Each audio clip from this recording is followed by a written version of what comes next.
Okay, question number 3. This one is really interesting. Hair pulling and finger picking, nail biting. So this one is a big one.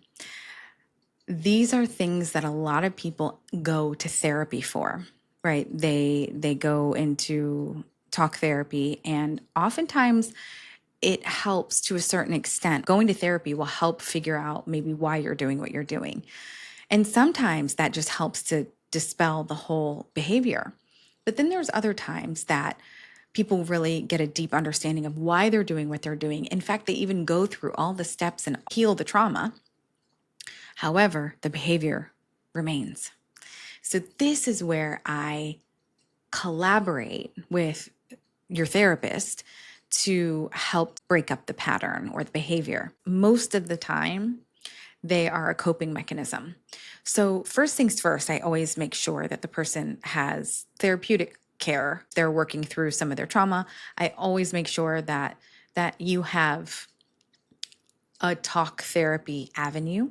If not, then I have plenty of referrals.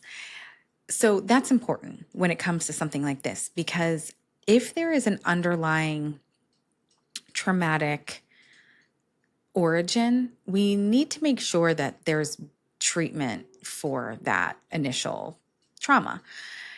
However, what I tend to get are people who have already gone through a lot of trauma therapy, but the behavior still remains. Typically, the way that I handle it is through a method called systematic desensitization.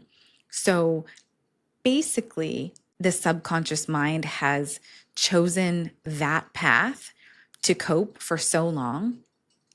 It just wants to close the loop, and it's going to close the loop to whatever it knows best.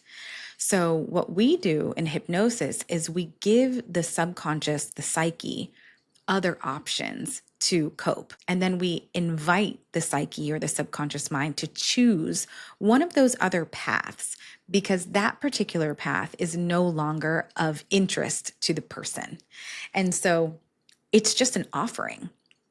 So oftentimes what we see is, well, yeah, my fingers seem to be healing.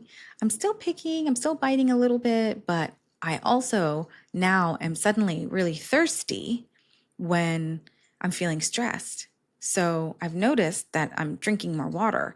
Most people, it's like not even a conscious thought. They don't even realize they're doing something different until they come in the following week. And I'm like, so how was this week? And they're like, oh, yeah, actually, I think I didn't pick as much this week. Or actually, I'm seeing my eyelashes grow back a little bit this week. Most people don't even realize that they're making a change because it's so subtle. It's so, so subtle. I have not met with a client yet that hasn't seen some improvement by the 10th session for these particular issues. You know, I still am pretty new at this whole craft. So I've been practicing for a little over a year, and I would love to give you more information about this particular situation, but I just have to be honest with you. I have maybe treated about 5 or 6 people with these challenges. So as I get more information, I will give that information to you.